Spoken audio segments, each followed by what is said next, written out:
No, again, super excited that you're here, Luigi. Thank you. I think maybe to just kind of recap kind of what we've talked about a little bit initially is just kind of an overview of the Avalanche kind of ecosystem and where it stands today. And then we can kind of keep rolling for there. Apologies. Sure. No, it's all good. So Avalanche really got started, I would say, with DeFi about 14, 15 months ago. That's where it really got a lot of its traction. That happened on the Avalanche C chain, which is the EVM compatible chain that most people that know Avalanche ever interacted with so far. DeFi really got kicked off with the launch of the Avalanche Bridge, Yep. which was best UX bridge, I think, at least in my very biased opinion across crypto, and also the launch of Avalanche Rush program, which allowed for user incentive program for DeFi. So from the DeFi perspective, I think we sit in a really interesting place. We talked a little bit about the macro conditions, which are Yep. not favorable to Yep. DeFi at the moment. Um, yeah, and what I mean by that is simply that interest rates in TradFi have actually probably inverted DeFi yields, meaning that the risk-free rate in TradFi is higher than DeFi at this point, with additional risk in DeFi. From that standpoint, there's a lot of work to be done. But however, I'm really, really bullish on the core primitives, and we can talk about this to whatever length you'd like later on. But I think Avalanche sits in a very unique spot as it relates to DeFi, and I'm super excited about that. On the gaming side, we've made a lot of progress and sort of I think really established ourselves. And part of this has to do with the architecture of Avalanche in general, which lends itself to being a favorable chain to deploy on from a gaming perspective. But it also lends itself to, number one, the focus we put in the niche, and also the team that we have, Ed Chang, formerly EA, and some of the guys there are really crushing it on our side. Excited for a few of the games we've announced. One, Shrapnel, which if you haven't got a chance yet, take a look at the trailer. Yeah. That's a really cool game that's going to be launching on Avalanche. We also have various other ones. Pipeline is quite strong on the gaming side, and I think there'll be some pretty cool announcements coming forward soon on that front. On the NFT side, we have like what I would call green shoots as it relates to that. The deployment from OpenSea, as well as sort of Joe Pegs, which is the new native marketplace deployed, Mm-hmm. has really started to capture the community's excitement. So starting to see volume really pick up across NFTs on Avalanche, which I'm excited about. Having a chain that doesn't really have a lot of downtime, has a ton of stability, lends itself to be well suited for NFTs, as well as how quiescent the consensus is, allows itself to be a pretty green blockchain as well. So from that perspective, I think it's interesting on the NFT side. And then lastly, on the institutional side, KKR, it was the recent announcement, $450 billion fund has launched a private token offering, not private, a token offering for qualified purchasers Mm-hmm. on one of their funds, which is really interesting, a great use case for crypto, one we talked about in the space since like 2017. So excited to see, it's not easy for a fund and a firm like that, I think, to publicly say anything, but also to actually do anything Yeah. in this space. So super pumped about that, and also kind of excited to see where that goes, because Avalanche has, from the beginning, said that it wants to digitize the world's assets, and that's prime use case of that. So For sure. No, I think it's a great mission, and honestly, kind of a lot of great updates on the Avalanche side, and excited to kind of see things progress. I think it's been super interesting just watching the technical updates roll out, while also kind of see the community, with the more grassroots community spin up on Avalanche as well. So it's been fun to watch Avalanche, and honestly speak with the team throughout the year, and just kind of see all the stuff that you guys are building. So maybe I think we touched upon it briefly, but maybe we can just touch upon it once more as kind of the overview of the Avalanche architecture. The main chain is obviously the C chain, which is EVM compatible, allows engineers to quickly kind of port over Ethereum applications. But then there's also kind of this novel concept of subnets, and you've touched upon it. And you're kind of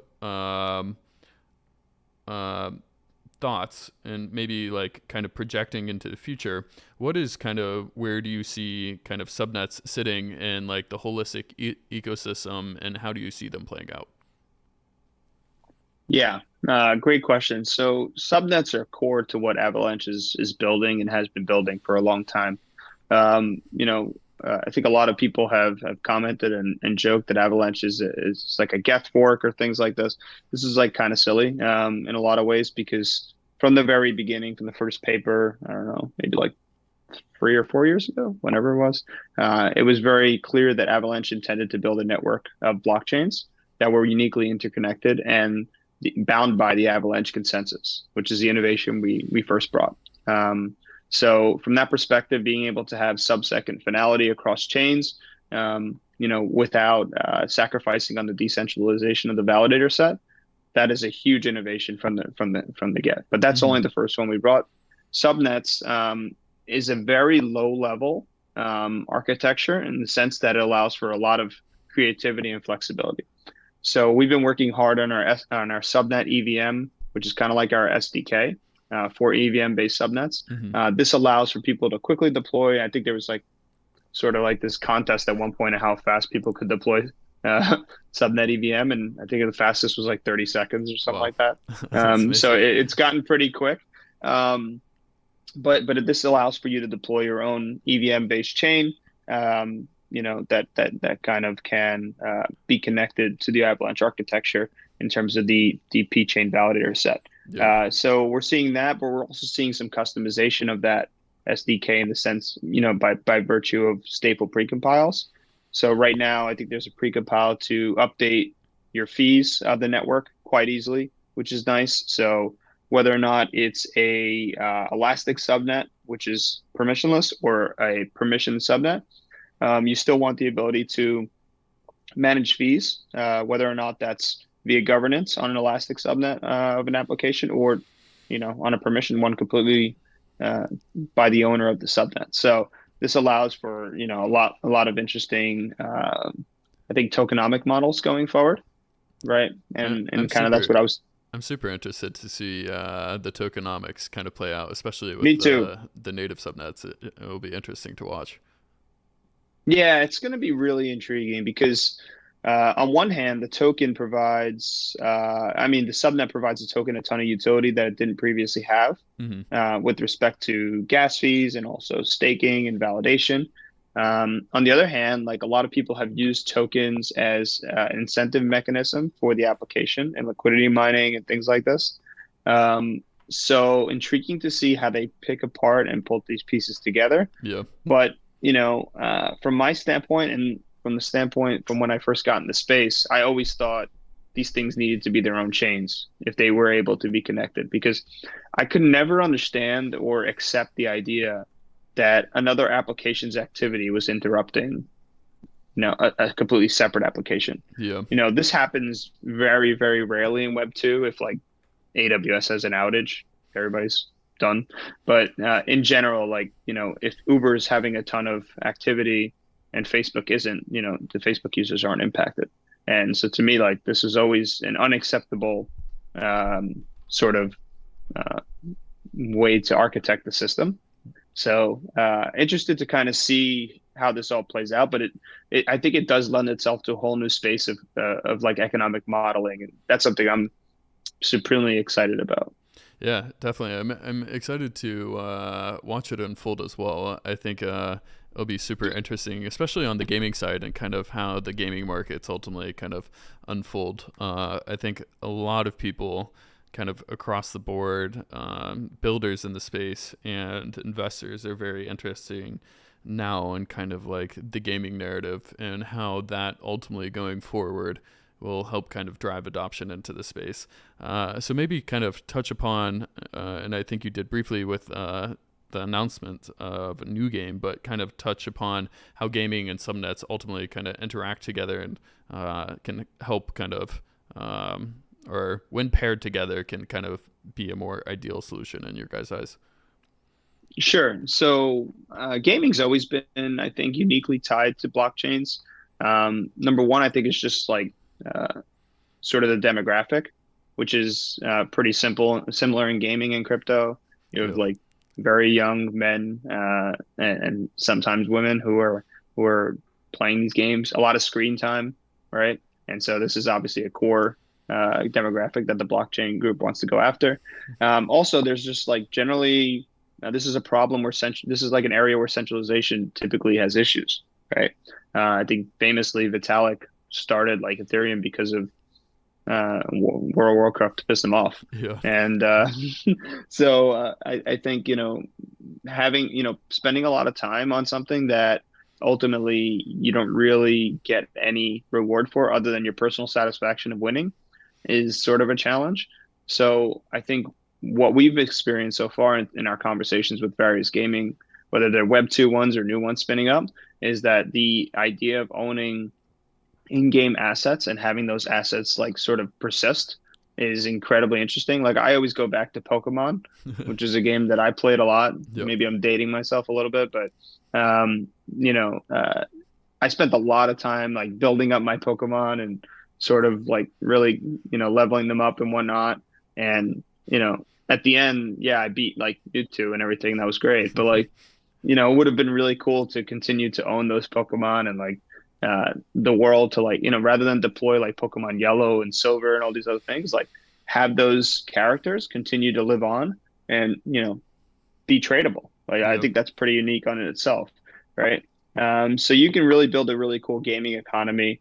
And this is also interesting because like from a regulatory perspective, by the way, this is not legal advice, but from a regulatory perspective, I think it's interesting because gaming isn't meant to be in a lot of ways like, investment focused or financial in a lot of ways. So I think keeping it light and fun from that perspective, it allows for a perfect like sort of use case to go live, and also can kind of get people interested, like in terms of them being able to actually, own the assets, make money on the assets, feel more engaged, and feel like they own part of the game, which is like the next step that I think we'll start to see as well.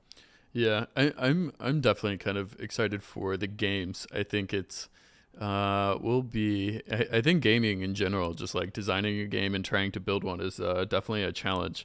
But I'm excited about kind of Web3 native builders, kind of building out different games and the kind of more so just bringing user adoption into kind of the blockchain ecosystem.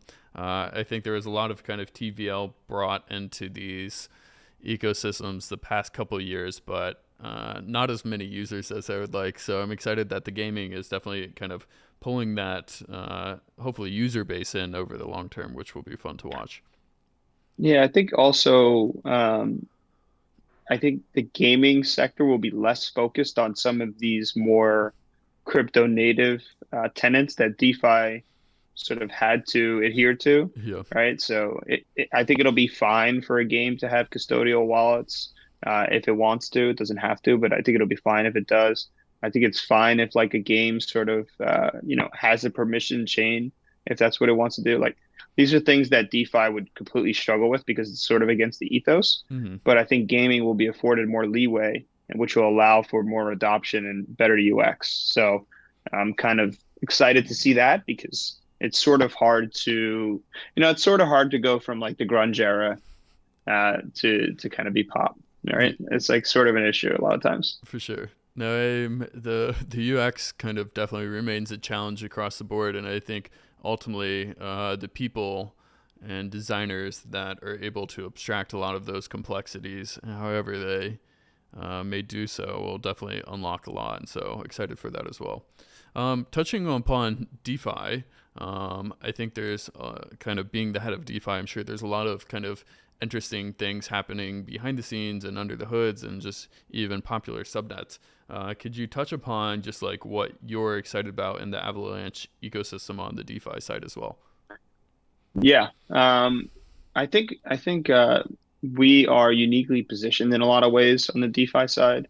Being a layer one in particular, I think is pretty important from a DeFi perspective. This is one area where I will say, layer twos I think are less interesting And I'll be very upfront. From DeFi in particular, I think they're less interesting because they are completely centralized. There is a completely centralized MEV collector. Whether or not that MEV collector decides to act nefariously is a different story. But I think from a regulatory perspective, having one entity being able to order transactions is sort of, if I had to go somewhere, I would probably go there. So I think that's going to be an issue. Um, so from being a layer one in general, I think affords us really interesting opportunity on the DeFi side. We've also, and the team in general from Ava Labs has a very, rich TradFi background. Myself, I was at Citigroup for 6 years or so. I traded credit default swaps and equities and various things like that. So we have a pretty TradFi heavy background. So that lends itself to also a network of potential builders. So we got started, I would say 14 months ago, like I said, on DeFi. A lot of that was sort of Ethereum-based applications deploying to Avalanche. But at the same time, we were nurturing and developing our own like sort of native ecosystem of dApps. And since then, we've sort of seen some of those take off. Like we've seen Trader Joe has done really well. There's Yield which has been around for a long time. GMX has really started to do well. I'm forgetting a bunch of them, and they're going to get mad at me. But there's a bunch of really cool applications that have deployed. But what I'm most excited about right now is sort of the development that's been going on for the last like 4 or 5 months. Since then, we made a very concerted effort, at least on my team side, of finding our own unique builders who had a very sort of sophisticated finance experience combined with computer science. And I think the original DeFi applications that you see are pretty basic from a finance perspective, right? Like an AMM is something that's been around for a very long time. It's not super complicated. Yeah. So we've started to bring in some PhDs, some, very, very well-known HFT people to build DeFi applications on Avalanche. And those are things that'll be sort of coming online the next 6 months. Awesome. So I'm pretty excited to see, kind of our efforts and also the Avalanche community take on a personality of its own from the DeFi side. This was always the intention, I think, from our standpoint. We never intend to rent, I think, on an ongoing basis. It's expensive. So excited to see what those guys build and what we can bring to the DeFi ecosystem across all chains, frankly. Definitely. No, I definitely agree with you on a lot of those fronts. I mean, I could talk for hours about the L2 nuances and technical details. Yeah, probably shouldn't have went there. But. No, it's all good. I definitely agree. I do think ultimately a lot of these, whether it's a layer 2, which in itself is kind of a separate blockchain in many regards, or a layer 1, I think ultimately having that fast finality and being able to have at least a minimum level of decentralization is very important. And so totally agree with you on that regard. I think, and this isn't like, it's tough because it's so tribal out there, but like, this isn't meant to be like, a massive criticism of what a layer 2 is. Like, I think a layer 2 is incredibly useful for a lot of use cases. I think it actually is optimal for some use cases, but for DeFi in particular, I think it's not optimal at all. Few reasons. Like one of the examples I like to say is like a layer 2 is like, sending a check versus cash, right? Yep. So the check can bounce. And, when you're doing finance, right, that's the one thing you can't have happen. Yeah. Right. So if you have a central limit order book and there's a transaction that occurs, very large transaction, and in a certain amount of time, you find out that that transaction is invalidated. Well, the ordering of all the transactions after that were contingent upon that one happening, not from like the blockchain perspective, although also from that, but from the financial perspective, right? Somebody tried to let's say they try to hit like $100 million of Bitcoin and they thought they hit it and they didn't. Well, that has ramifications. And if that can be reordered or canceled or invalidated, then that sort of is very similar to the system we have right now in TradFi. And I have issues with that because I do believe like what was really cool about bringing finance to blockchains was the ability to have finalized transactions very fast in a way that was decentralized, transparent, and couldn't be reordered unless, you had like some sort of consensus attack on the chain. For sure. I definitely agree. I'm in the near future going to also be having some of the founders of some of the more popular layer twos on Ethereum on the Cool. podcast, and so definitely I excited to like them a kind of. lot. No, I like everybody. I definitely have my own kind of personal takes, but no, I think ultimately when people ask me about the different nuances of blockchains and even layer twos and the different architectures, I always say that they'll all work. It's just kind of what you're trying to optimize for in the end, and then kind of what you think is technically possible. But yeah, I think a lot of it's on Twitter can get personal, but it's definitely not personal. Just kind of different engineering points of view. But I think That's one of fair. the And other then, challenging parts is a lot of this, like the communities want to be involved, but it's kind of trying to like teach computer science to someone that doesn't have like an engineering background can be a little tough.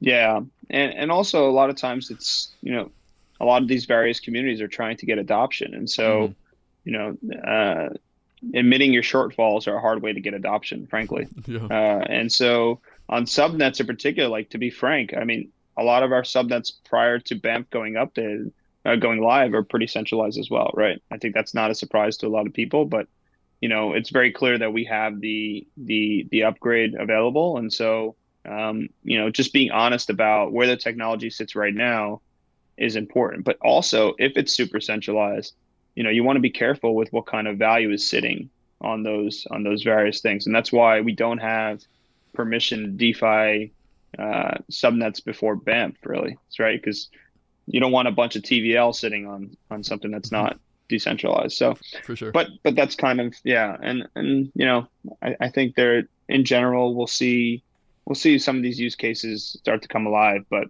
also interested to kind of see um, you know how all the other ecosystems take off. Definitely. No, definitely excited about all the work again that you guys have been doing, and kind of how it's been manifesting, and excited that individual teams are kind of building out on their own individual subnets and kind of continue to experiment, as well as kind of the in-house stuff that you're doing with working with like the PhDs and trying to establish those core primitives. Maybe kind of going a little bit deeper into that, what kind of core primitives are you really excited about bringing into the Avalanche ecosystem, or kind of like a open call to builders that you would love to have built on the network? Oh man, great question. So on the DeFi side, we're seeing a lot of innovation still on the DEX in particular.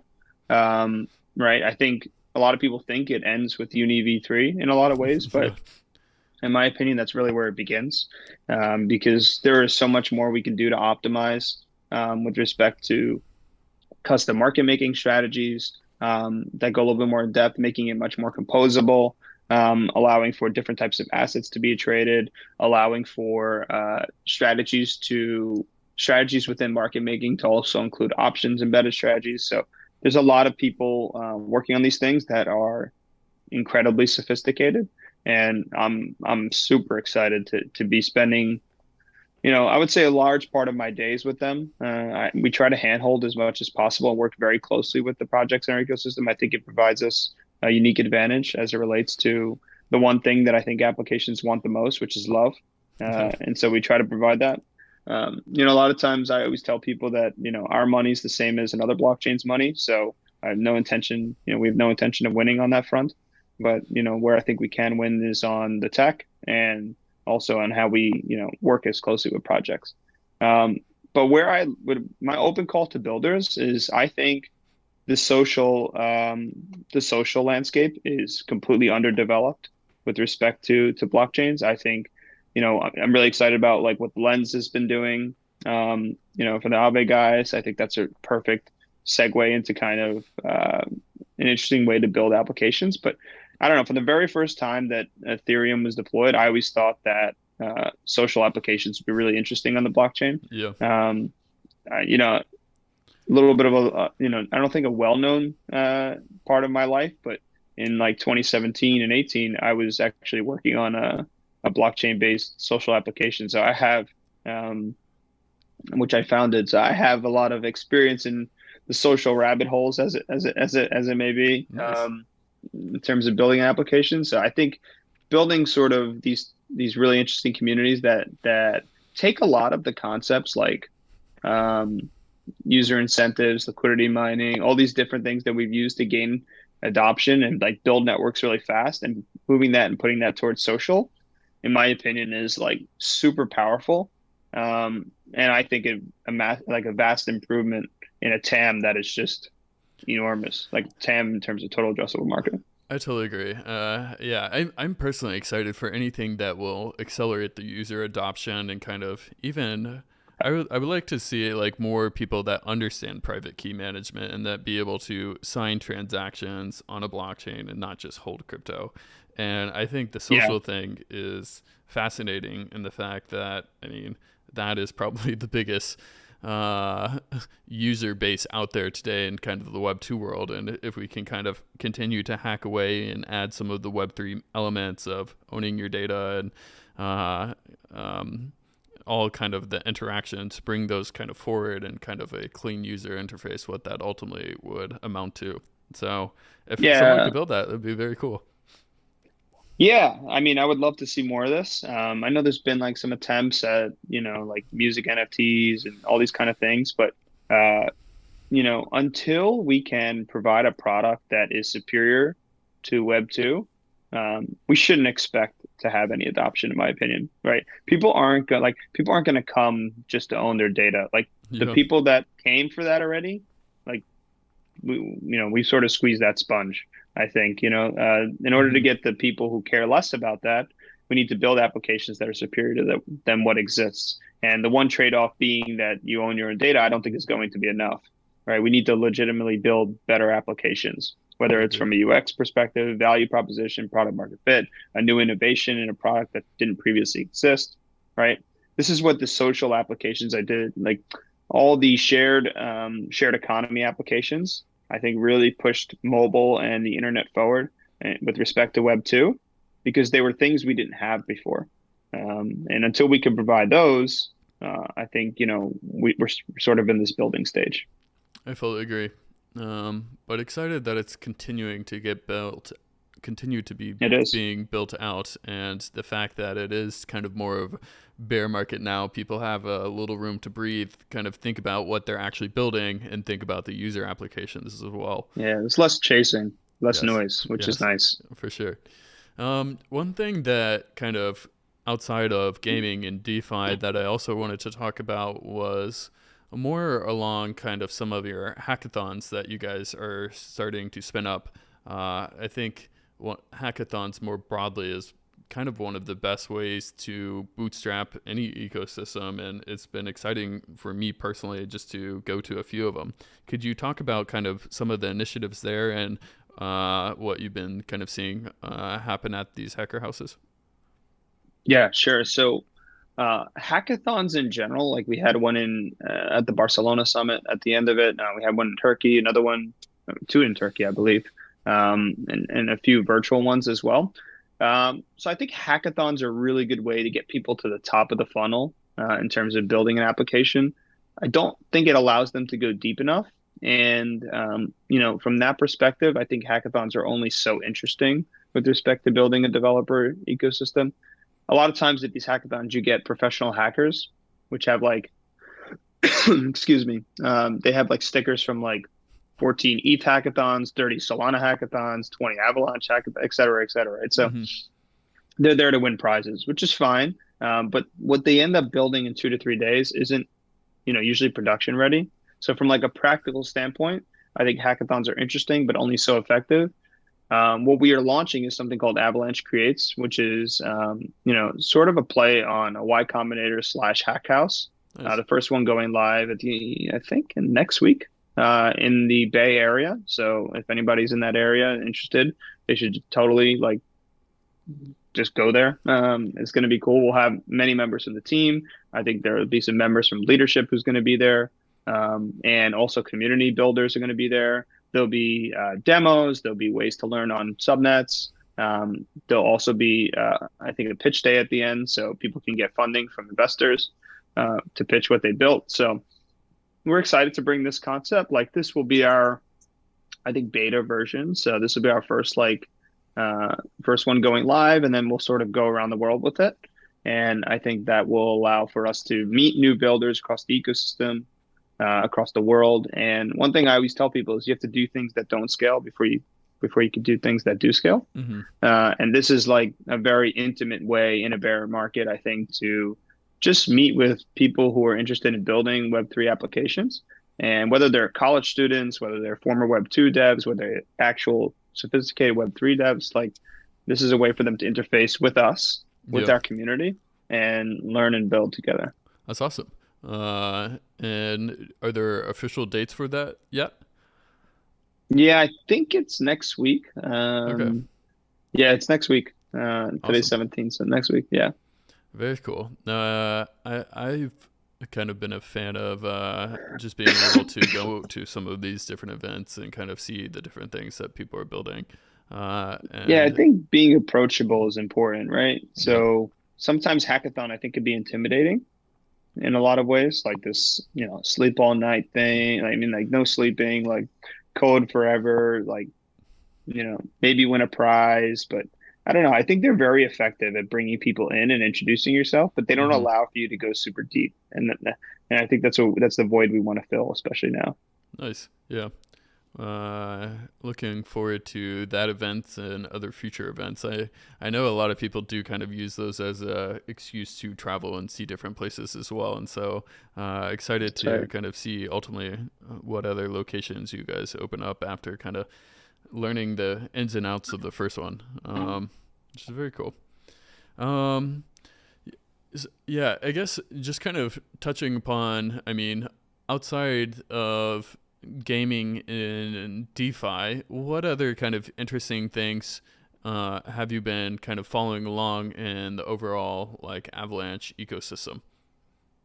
yeah, so I think it sort of goes hand in hand with our DeFi efforts. Hmm. So I don't think it's like you know sort of I think it's sort of like along the same veins, but our institutional efforts are strong, have been strong, and I think while not sexy to maybe the crypto crowd, is like a potentially game-changing sort of endeavor. So, what I mean by institutions, right? Like DeFi to me is, and the way we talk about it a lot today is really interesting because it's fun, right? And you sort of have this way to, kind of custody your own assets and be able to trade them and earn yield on them, et cetera. But to me, like this is the very much the beginning of altering the financial market infrastructure. So when I sat at a seat, I started in operations at Citigroup.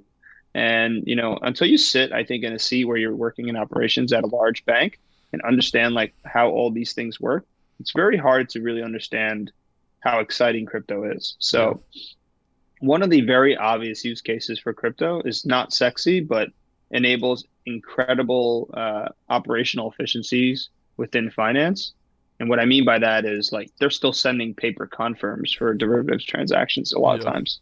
Like I would have trades that, when the first floating rate payment would go out 6 months later, the desk would find out that the trade was backwards, right? You Yeah. would like this is crazy, right? You would never imagine this to be real, but when you're settling things with paper and mail and faxes, like what do you expect? So I still think that and I firmly believe that building that the financial market infrastructure today could never get to something like atomic settlement, um, transparent execution on its own, right? It's never going to happen. Like we were still using computers, computer systems from the 1970s when I Yeah. was there. So Yeah. to upgrade, we were building a trade capture system for 15 years, and I checked in with somebody recently. It's still not done. Oh no. So from that standpoint, like it's very hard to change things from within. Hmm. And so what I think DeFi will provide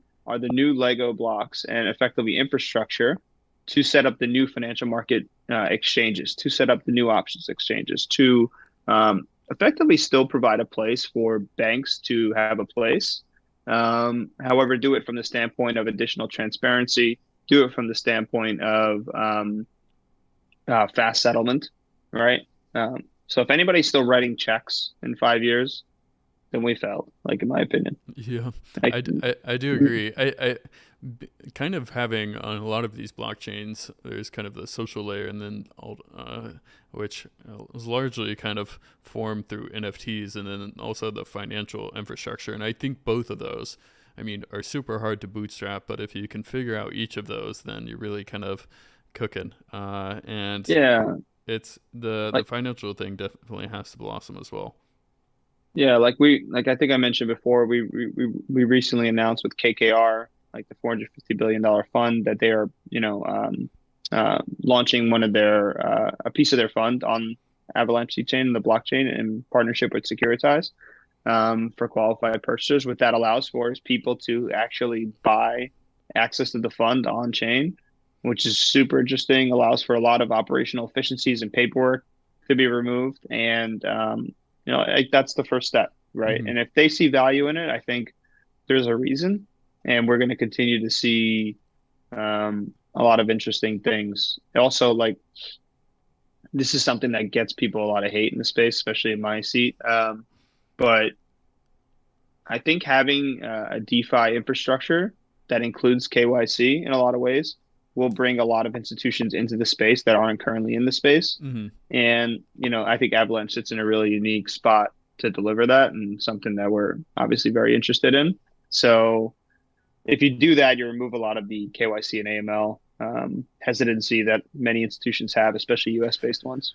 Yeah, for sure. And being able to spin up your own kind of subnet and kind of have a KYC subnet on that infrastructure that Avalanche has provided makes that relatively straightforward as well.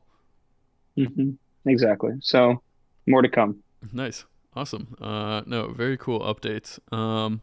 Maybe kind of touching upon even a little bit more high level is sometimes Avalanche is compared to say like Cosmos, and like kind of what they're doing there. I know we're not going to get too much into technicals, but on kind of the different fronts, what do you kind of see as like the main reasons or kind of your pitch to or main differentiators from Cosmos to kind of Avalanche?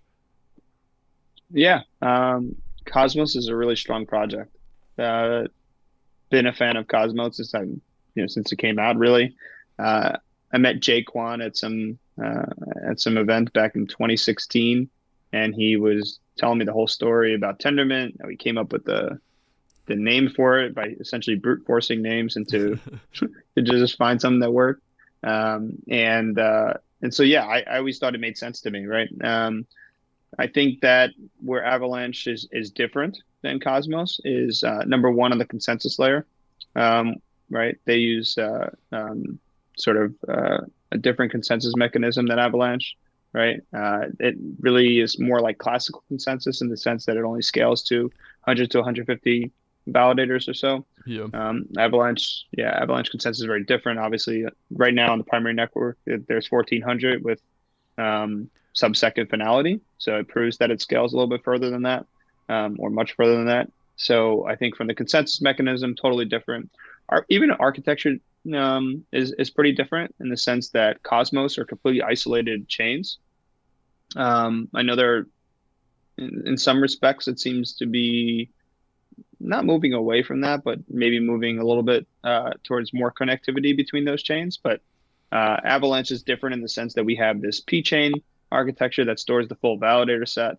And so when we do, and I know Patrick mentioned this in some ways, but when we do have cross subnet communication, which is actively in development, that will make probably the overhead of that communication a lot lower, because because of by virtue of how it's architected and how all the validators are stored in that set. Hmm. So I think from that standpoint, we also have a completely different approach. And then on the EVM side, I think Avalanche has done a lot of work to, integrate the EVM with Avalanche.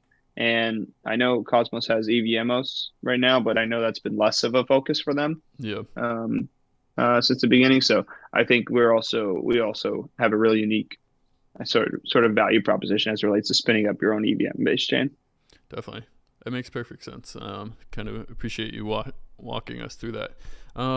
Maybe kind of jumping into some of the community questions that are live on the chat.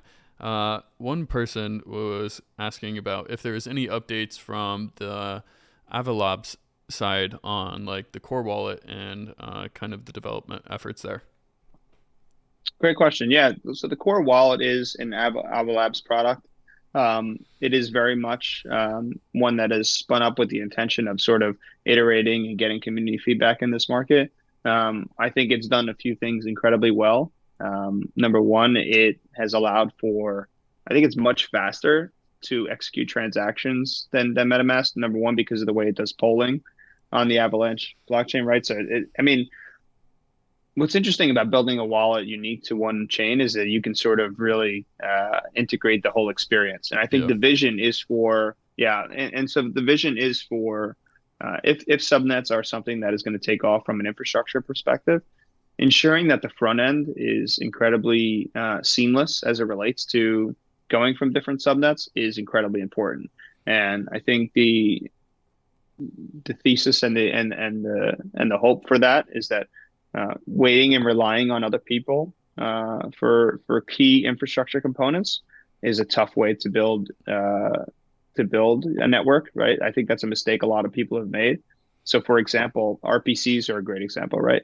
Um, Avalabs runs public RPCs for the Avalanche network. We've taken a very proactive approach to building our own RPCs and not relying on third-party providers. While there are third-party providers who are now here, like Infura, QuickNode, and others who are doing a great job in bootstrapping the ecosystem, I think the fact that we did that allowed for the RPC, allowed for the lack of RPC issues that many chains have experienced so far, Mm-hmm. because we were the ones who were dedicated to it, constantly monitoring it, and obviously care the most about it. Right? Where a third party, sometimes they just integrate you and set and forget it. Same thing for the wallet, right? We don't want to be an afterthought. We want the front end to be, a completely integrated experience that allows for, I think, something special. Definitely. No, it's awesome to hear kind of the quality and depth that you guys have put into kind of creating the wallet experience and the unique things that are enabled by specifically tailoring the wallet to Avalanche and the ecosystem. Maybe going down on a little bit more into some of the customer or live chat questions. One person said, as a builder, they're having a hard time kind of with like the regulatory framework. What is kind of your recommendations? I know this is more of a tricky question. I don't know if we can maybe pass on this Seems one. like a I I know. mean, I could just say, like, because I mean, I talk, like, my job is to talk to builders all day, right? So Mm-hmm. these are questions that I normally get anyway. Yeah. I'm not going to give legal advice. This is obviously a very volatile and ever-changing regulatory environment. What I would say is, to take the extra precautions, make sure to seek legal counsel and play it safe, especially in this market as it relates to, regulatory concerns. I think that goes without saying, but we also talked about some of the things subnets can do with respect to sort of alleviating some of the other issues with respect to tokens. Yeah, it makes sense. It is complicated. I think I do hope the U.S. and more broadly there's kind of a global framework that we can all kind of use because Yeah. it does make So it a little challenging for on the builder side. this is the thing, right? If we want to be honest with ourselves, right? Like crypto in a lot of ways is regulatory arbitrage. I think it's like at its core, a lot of what's happening is people sort of rebelling against certain rules that have been around for a long time, Yeah. and by virtue of what they're building, essentially saying like these are antiquated, outdated, and no longer apply to the things that we're building. We want to change. Like I think that's what the message is, and so we very much are straddling a very complicated rule set. One which is like, hey, build things that fit within the existing frameworks, which we can do, are doing, are less innovative and interesting in some ways. And then in other ways, it's like, hey, build things that are somewhat gray, Yeah. right? And by the way, I'm not telling you to directly do this. Don't blame me, whatever. Um, but like, I think this is what's happening, right? Build things that are somewhat gray, and if the world actually is very interested in them and it gets excited by them, I think laws just generally are lagging indicators of that in a lot of ways. At least I, we've seen that in the past. yeah, I definitely agree. It is a fine white line to be walking, but it's because it is a fine line. There's a lot of opportunity in kind of that gray space, but definitely interested to see how it Yeah, will continue to play out. the Uber Um, example is like the one that everybody talks about, right? Like, if they were to follow the rules, they probably would have never actually um, gotten to a place where they got mass adoption. I definitely agree. Yeah, Uber was definitely a interesting case along with Airbnb. Lots of Yeah. different examples of kind of the regulatory arbitrage. Cool. No, I'm very just kind of fascinated watching the Avalanche ecosystem. Excited by all the updates you've been pushing, and the team has been pushing, and very excited just to watch kind of the social layer continue to develop. The Avalanche team is very active on Twitter. What is your kind of advice for people to get in contact? Is it through or like maybe not even get in contact, but just stay up with the ecosystem? Is it through podcasts or Twitter? What's your kind of recommendation on all things Avalanche? Yeah, I mean, we are pretty active. I think for all my Italian friends out there, Twitter is in a lot of ways La Piazza. And so, I think it's a good place to kind of hear what's going on. Whether it's myself, Emin, Kevin, the main accounts, we generally do our best to keep the community abreast of what's going on. Mm-hmm. It's a good place to follow all of us. Emin has an all access podcast that he does weekly. And For those of you who don't know, Emin Gunsier, who's the founder of Avalanche. So that's a great way to catch up on if you missed anything, what's going on, what's on his mind, etc. And then in general, like I think we'll be rolling out some interesting podcasts on our own as well. So I Nice. think that'll be kind of unique. Yeah, and try to get more content out there. And yeah, so if anybody ever wants to get in contact with me, I keep my DMs open. Still don't know why, frankly, but I do. And I do get a lot of, actually, I've found some really, really good builders that were cold DMs, I have to say. Awesome. It's like fascinating. Yeah, no, the DMs, I always leave my DMs open, and my account's not as big as yours, so I'm sure you get some interesting ones. But no, the good directed cold email can actually, or DM, can take you very far. And so It's true. definitely, if you're interested in learning about AVAX, don't hesitate to reach out. But cool. No, I really appreciate your time and just kind of be able to kind of catch up on the general state of the ecosystem on Avalanche. Definitely have kind of covered a lot of the technical deep dives, but it's good just to kind of hear on the builder side and the community side what's kind of going in the ecosystem and as they're developing. Is there anything that you kind of want to touch upon on a high level that we kind of left out, or any shout outs or anything? Um, I think we covered a lot of what I wanted to cover. What I would say is for whoever was not at the last Avalanche Summit last year, um, there'll be another one and it'll be announced at some point, and you should definitely make sure you're there. I think it was a great event. And I think the Avalanche community is sort of its own identity at this point, and that's something that gives me, a ton of joy as it relates to this space. Mm-hmm. It's really developed into something more collegial, I think, and in a lot of ways. I think we have a lot of ways to go. But in the bear market in particular, I remember very well, like 2018 and 2019, and this space was pretty lonely. Yeah. So it's pretty exciting to kind of see that there's still a lot of people engaged, in the space and kind of want to see it go forward. And I'm just happy to be a part of that. Yeah, I would definitely echo those sentiments. I was class of 2017, and it was definitely a roller coaster in that 2018 time period. And so glad now that there's actually usable applications and builders that are building. That's what I always say. Yeah. Yeah. And everybody forgets that like we had nothing to do in Yeah. 18 and 19. Like it was either like go trade on Binance or nothing. Now, Yeah. like, there still is DeFi, NFTs, there's things being built.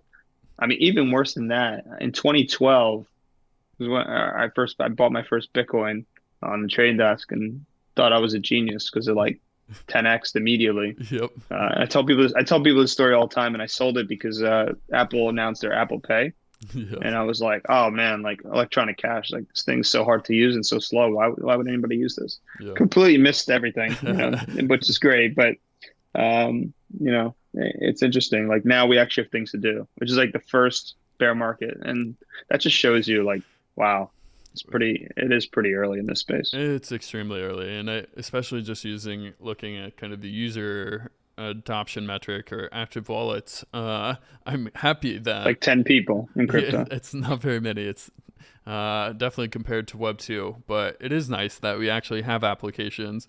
We have our JPEGs, and we can kind of rally around those different communities, which has been fun. So definitely, Yeah, I mean, all those sentiments. I still wake up and I feed my digital chickens, It's which a to me is necessity. like hilarious. Yeah, it's hilarious, but yeah, it's a necessity. Cool. I typically in this podcast, I try to on like spicy takes, just rile some Oh people boy. up and be able to clip it, and get it to the timeline so we can rack up the views. On kind of spicy takes, what are like an ecosystem outside of Avalanche that you have thought like has done stuff uniquely well? And then what is kind of an ecosystem that you think is just kind of doing things bad? Maybe you could even talk more about layer twos. Oh boy.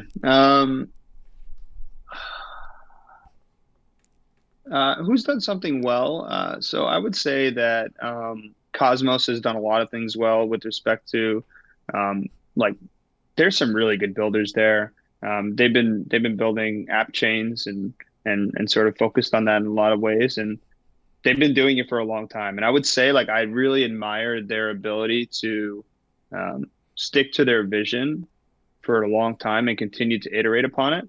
Like to me, that's just been interesting. And also like to throw further praise, it's like Ethereum as well. Like I was just at DevCon, like there's still a very inclusive ecosystem. Hmm. Nobody like trying to light my Avalanche sweatshirt on fire or anything like that. So also that community is really good. In terms of like who's bad, like I don't know if I want to, like for lack of a better word, shit on like one ecosystem or not. I would just say like generally speaking, um, crypto in a lot of ways is a copycat game, and we've seen a lot of people take playbooks, and sort of like reuse them. I think if you're taking the playbook after the seventh time that it's been done and trying to do it, I think like at that point, you're not going to get much. You're not going to get much juice out of your squeeze. Yeah. So we've sort of seen that more recently, and I think the impact of those things haven't really been super effective, and I think that was pretty obvious if you would ask me beforehand. Yeah, I agree. Cool. Well, we can wrap it up there. Thank you again, Luigi. Really appreciate your time. Appreciate all your takes, the spicy takes, and all the updates on the ecosystem from the builder side, on the hacker houses, and yeah, just cool to continue to watch the Avalanche ecosystem develop and follow along with progress. Yeah, thanks, Logan. This was really fun, and look forward to doing it again sometime. Will do.